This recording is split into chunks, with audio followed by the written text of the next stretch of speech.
Perkenalkan, saya Jenny Nualtrina Televisi dengan NPM 1211420120026.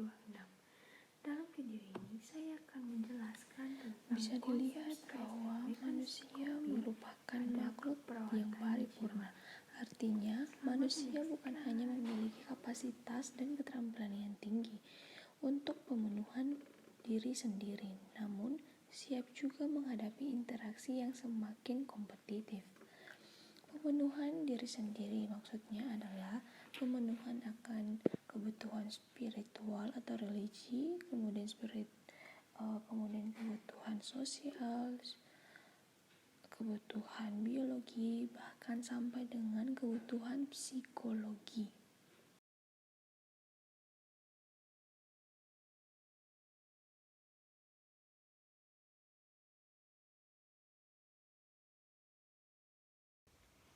Namun, dengan adanya peningkatan interaksi secara kompetitif, otomatis tingkat stres juga akan meningkat.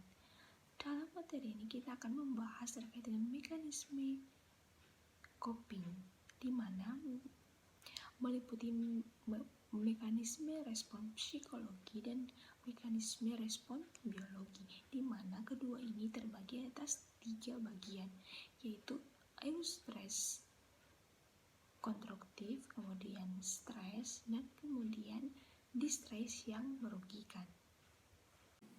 Yang pertama, stres. Kita tahu bahwa stres merupakan keadaan yang mengganggu homeostatis atau kestabilan serta keberfungsian psikologi dan biologi yang normal memerlukan adaptasi yang berlebih dari biasanya.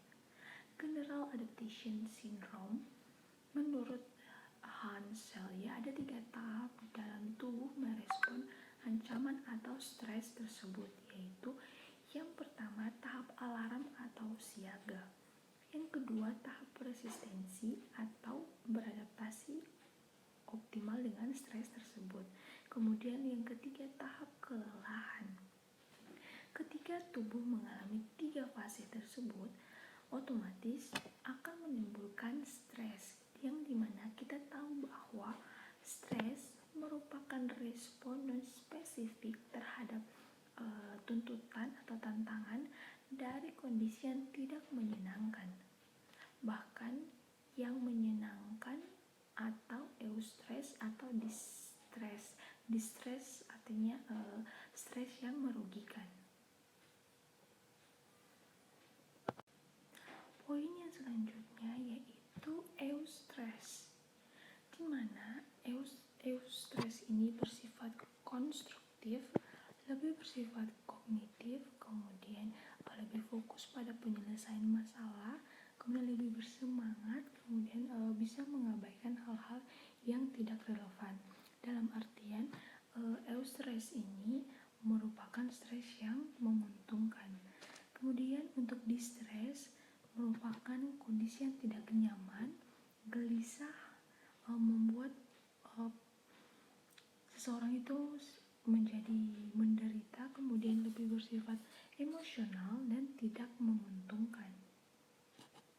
Stres dapat disebabkan oleh 2 faktor. Yang pertama faktor internal, yang kedua yaitu faktor eksternal.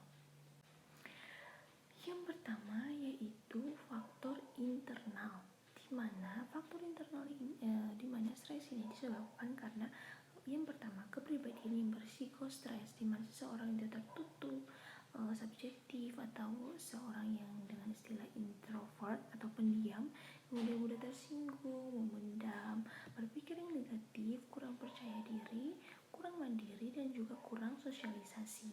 Yang kedua, taraf kecerdasan kognitif, kecerdasan emosional, sosial, dan juga religiositas. Sedangkan untuk faktor yang kedua yaitu faktor eksternal, di mana penyebab stres bisa berasal dari masalah keluarga, masalah pekerjaan atau studi, masalah pergaulan, masalah ekonomi, dan salah satunya adalah masalah penyakit. Baik teman-teman, bisa dilihat di sini, ini merupakan data penelitian yang dilakukan oleh Thomas Solomons dan juga Richard Rahe, di mana data ini menunjukkan bagaimana penyebab stres dalam 1 tahun terakhir, mulai dari kematian pasangan hidup, perceraian, perpisahan dengan suami, sampai dengan ribut dalam rumah tangga, di mana data ini dengan total nilai lebih dari 200, artinya pasien-pasien tersebut risiko mengalami penyakit.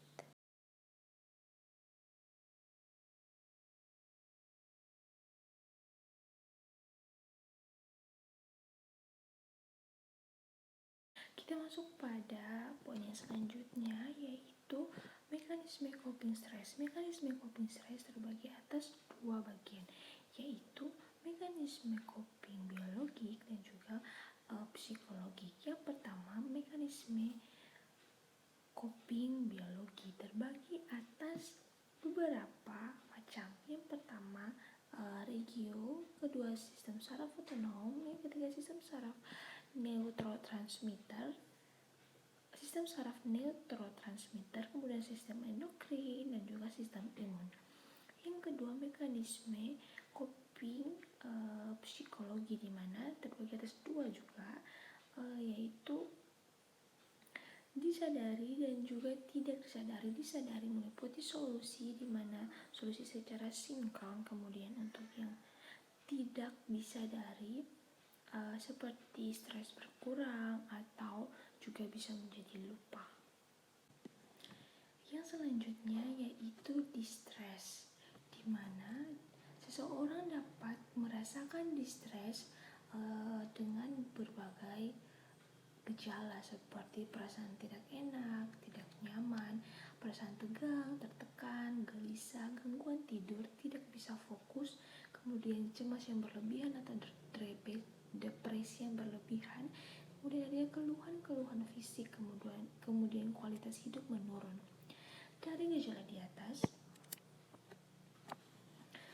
dapat memungkinkan seseorang untuk mengalami gangguan jiwa, adanya ide untuk bunuh diri, bahkan sampai dengan psikosomatik. Penyakit-penyakit yang dapat timbul akibat stres, yaitu yang pertama, arteriosklerosis dan myocard infarct, kemudian diabetes mellitus, penyakit gastrointestinal, kemudian GERD atau gastroenteroreflex disease, kemudian ulcus pepticum, colitis ulcerativa, kemudian dispepsia, asma, penyakit autoimun, infeksi virus, bahkan sampai dengan kanker. Menurut Bartlett tahun 1998, kemudian Lyon 2012, dan juga Stuart 2009 mengemukakan bahwa ada 4 model stres. Yang pertama, stres model stimulus, yang kedua stres model respon, yang ketiga stres model transaksional, yang keempat model stres Stuart. Yang pertama, stres model stimulus, di mana difokuskan pada sumber stres. Kemudian stresnya dilihat dari respon atau stimulus dari tubuh. Kemudian yang kedua yaitu stres model respon, di mana difokuskan pada respon terhadap stresor, di mana respon tersebut dilihat dari reaksi tubuh atau mental dari individu. Yang ketiga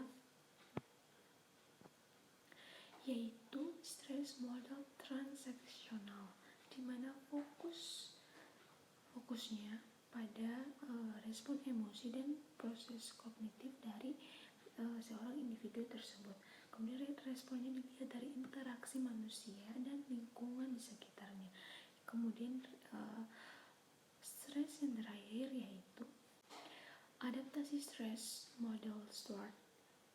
Stres ini terjadi akibat gangguan jiwa, dapat dilihat dari faktor predisposisi. Yang pertama kita akan membahas tentang stres model stimulus, di mana stres ini dapat muncul karena 3 penyebab, yakni ketegangan kronis, masalah dalam kehidupan sehari-hari, dan juga peristiwa dalam hidup. Ketegangan kronis dalam artian kesulitan-kesulitan terjadi secara konsisten dan berulang, baik itu dari kesehatan fisik maupun dari kesehatan psikologis. Kemudian dari masalah sehari-hari seperti masalah-masalah kecil, misalnya kemacetan dan sebagainya. Kemudian untuk peristiwa hidup, artinya adanya perubahan kehidupan yang cepat dan perlu penyesuaian yang cepat juga. Teman-teman bisa dilihat di sini proses penyimpangan berpikir yang menciptakan respon emosional kita bukanlah peristiwa yang negatif, tetapi persepsi dan pikiran kita tentang suatu peristiwa, di mana disebabkan karena dua, yaitu peristiwa internal dan peristiwa eksternal, di mana peristiwa internal merupakan peristiwa yang dapat dikontrol oleh kita sendiri, misalnya pikiran kita, emosi kita. Sedangkan untuk peristiwa yang eksternal merupakan peristiwa di luar kontrol kita. Contohnya seperti kita melihat tindakan dari orang lain. Contohnya kita mengusir orang itu, kemudian meninggalkan dengan dingin, kemudian merencanakan balas dendam dan sebagainya. Kemudian untuk poin yang selanjutnya itu stressor fisik dan respon, di mana terbagi atas 3 bagian, yaitu stres secara psikologi, sosial, dan juga biologi. Yang pertama secara psikologi, di mana tanda dan gejala berupa ansietas dan depresi. Kemudian untuk sosial berupa fungsi sosial yang terganggu. Kemudian untuk biologi adanya cedera atau sakit, kemudian tanda dan gejala fisik. Kemudian yang selanjutnya ada stresor psikologis dan respon, di mana untuk stresor dari biologis yaitu berupa sakit kepala, gangguan pernafasan, dan juga pencernaan, kemudian pola tidur terganggu. Kemudian untuk sosial, fungsi sosial terganggu. Sedangkan untuk psikologi sendiri, harapan tak tercapai, kemudian tanda dan gejala ansietas atau depresi. Baik teman-teman, yang selanjutnya stresor sosial dan respon. Di sini yang menjadi persamaan dari stresor sosial, psikologi, dan biologi yaitu pada bagian biologi dan psikologi, di mana kedua tersebut memiliki bagian yang sama, ya, sedangkan untuk yang berbedanya pada sosial, di mana untuk stresor sosial dan responnya itu respon terhadap kehilangan dan juga perpisahan dengan keluarga. Yang selanjutnya yaitu stres model transaksional, di mana stres ini terbagi atas 3 bagian, yaitu sumber stres dan proses evaluasi. Yang pertama sumber stres, di mana merupakan kejadian atau sebuah situasi yang membutuhkan kemampuan pikiran dan juga respon tubuh. Kemudian stres merupakan hasil transaksi antara individu dan penyebab stres, serta melibatkan proses pengevaluasian, di mana proses evaluasi dapat diartikan sebagai penilaian atau appraisal, di mana terbagi atas 2, yaitu primer dan sekunder. Kemudian menggunakan coping atau penanggulangan stres. Kita masuk pada poin yang selanjutnya, yaitu coping. Apa yang dimaksud dengan coping? Coping dapat diartikan juga dengan penyesuaian atau adaptasi atau berhasil menghadapi tantangan. Dalam artian berhasil menghadapi stres.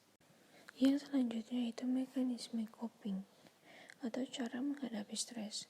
Cara menghadapi stres terbagi atas 2, yaitu conscious dan juga unconscious, di mana kedua hal tersebut digunakan untuk menyesuaikan diri dengan tuntutan lingkungan tanpa mengubah maksud dan tujuannya. Poin selanjutnya itu mekanisme pertahanan jiwa atau defense mechanism, yaitu proses unconscious, merupakan proses bertindak untuk meringankan atau mengurangi konflik dan kecemasan yang ditimbulkan oleh impuls dan juga drive seseorang berupa perasaan cemas dan konflik atau masalah yang terjadi. Dalam mekanisme coping, kita harus mengetahui fungsi perkembangan, belajar, dan tujuan dari mekanisme coping atau terintegrasi, di mana poin ini terbagi atas dua, yaitu adaptif dan maladaptif, di mana adaptif merupakan faktor yang mendukung fungsi atau konstruktif, di mana mendukung komunikasi, kemudian problem solving, relaksasi, dan keseimbangan. Sedangkan untuk maladaptif merupakan faktor penghambat fungsi, di mana dengan cara menghindar, bekerja, makan, dan sebagainya. Sedangkan untuk strategi copingnya sendiri juga terbagi atas dua, yaitu coping aktif dan coping menghindar atau avoidant, ya, di mana coping aktif merupakan strategi yang mana mengubah cara pandang terhadap stres, sedangkan coping menghindar yaitu menjauhkan diri dari sumber stres dengan melakukan aktivitas atau menarik diri. Ya, teman-teman bisa lihat di situ pembagian dari coping aktif, di mana ada problem solving, meminta dukungan, kemudian ada berpikir positif dan juga realistik. Untuk avoidant itu dengan cara menghindari dengan kesibukan lain, menarik diri, bersifat emosional, berhayal atau angan-angan, kemudian makan, dan menggunakan obat penenang sebagai penghilang stres. Strategi yang selanjutnya yaitu kita berfokus pada problem solving dan juga pada emosi, di mana fokus pada problem solving, ya, diartikan bahwa aktif menyelesaikan masalah yang bisa dikontrol atau contohnya masalah sekolah atau masalah pekerjaan. Sedangkan untuk strategi coping yang fokusnya pada emosi, artinya upaya mengatur emosi untuk menyesuaikan diri dengan dampak yang timbul dari masalah yang sulit dikontrol. Dan yang terakhir, faktor-faktor coping, di mana terdiri dari kepribadian, kesehatan fisik, keterampilan komunikasi, dan problem solving, dan yang terakhir cara pandang dan keyakinan.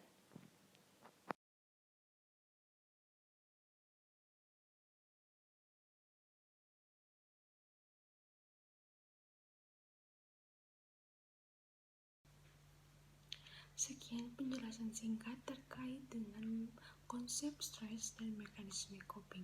Semoga materi ini dapat bermanfaat bagi teman-teman semua. Terima kasih.